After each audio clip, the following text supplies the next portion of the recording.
Hi friends, ఈరోజు రావు Bahadur movie ఎలా ఉందో తెలుసుకుందాం. సైకలాజికల్ డ్రామా జానర్లో వచ్చిన ఈ సినిమా ట్రైలర్తోనే మంచి ఆసక్తిని క్రియేట్ చేసింది. మరి ఈ సినిమా నిజంగా చూడదగ్గదా లేదా స్కిప్ చేయవచ్చా తెలుసుకుందాం. ఈ సినిమా కథ రామప్పారావు బహదూర్ అనే వ్యక్తి చుట్టూ తిరుగుతుంది.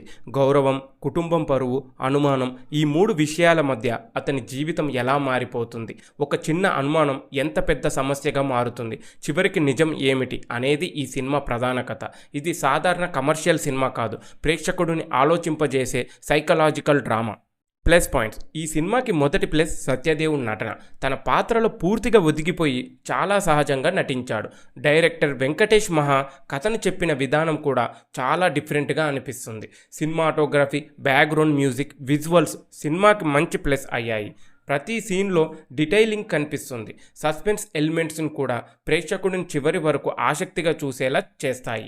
Minus points. ఈ సినిమా అందరికీ కనెక్ట్ కాకపోవచ్చు. మొదటి భాగం కాస్త నెమ్మదిగా సాగిన ఫీలింగ్ వస్తుంది. మాస్ కమర్షియల్ ఎంటర్టైనర్ ఆశించి చూస్తే కొంత నిరాశ కలిగే అవకాశం ఉంది. అలాగే క్లైమాక్స్ను పూర్తిగా అర్థం చేసుకోవాలంటే సినిమా మొత్తం శ్రద్ధగా చూడాల్సి ఉంటుంది. చివరిగా మీకు సైకలాజికల్ డ్రామాలు, డిఫరెంట్ కథలు, ఆలోచింపజేసే సినిమాలు ఇష్టమైతే రావు బహదూర్ ఒక్కసారి తప్పకుండా ట్రై చేయొచ్చు. కానీ పూర్తి కమర్షియల్ ఎంటర్టైనర్ కోసం చూస్తున్న వాళ్లకు మాత్రం ఇది అంతగా కనెక్ట్ కాకపోవచ్చు. ప్రస్తుతం ఈ సినిమా నెట్ఫ్లిక్స్లో స్ట్రీమింగ్ అవుతుంది కాబట్టి థియేటర్లో మిస్ అయిన వాళ్ళు ఇప్పుడు ఓటీటీలో చూసేయొచ్చు. నా రేటింగ్ 4. మీరు ఇప్పటికే రావు బహదూర్ సినిమా చూసి ఉంటే మీకు ఎలా అనిపించిందో, మీరు ఎంత రేటింగ్ ఇస్తారో కామెంట్లో చెప్పండి.